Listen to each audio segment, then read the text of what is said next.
جلوزای کې ډېره لویه اکټیویټي کړې وه. جمعیت اسلام چې کوم دی نو هغوی دو جماعت الینس پاکستان مسلم لیگ نون هغوی ورسره سپورټ دی. نن چې کوم جلوزۍ کوم ماډل ټاون کوم یونیورسټي وه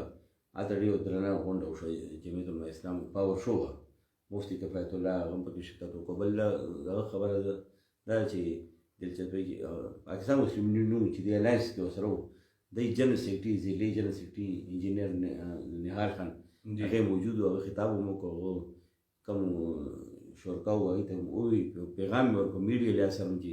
مسلم لیگ نون چې څومره ذمهدار دي، څومره کارکنان دي، څومره ووټران دي په پبلک تحصیل باندې، دا ټول دی کوم جی وای کوم کینډیډیټ دی اختر منیر اکاني هغه ته دی دا ووټ ورکړي. او بل هر دغه باندې فرض دی چې مسلم لیگ نون کوم ورکر دی او تنظیمي عهدیدار دی هغې خپل حلقې کې وګرځي او اختر منیر اکاني دی هغه دپاره لابې وکړي، هغه دپاره 19 دسمبر چې کوم پولینګ کېږي هغې دپاره د ووټ وغواړي. جمعیت اسلام چې دی نو په پبلک پیل کې ډېر خپل پوزیشن یې ډېر مستحکم کړی دی. ای وجه ده چې حاجي نواب چې دی پاکستان مسلم لیگ نه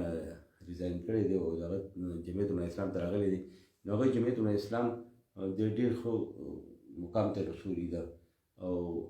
کوم اوده ورکر ورته نه راویښ کړی دی او تنظیمونو کې جان اچولی. جمعیت تنظیمونه چې اوس ډېر مضبوط شوي دي، هغې وجه ده چې بیک باندې چې مشر موجود وي او هغې ورته ملا ډبوي، نو بیا تنظیمي کارکنان چې دی کار کوي. جمعیت اسلام کې وګورو نو په نوخار ډسټرکټ کې چې نظر واچي نو ټول نو سیوا چې ده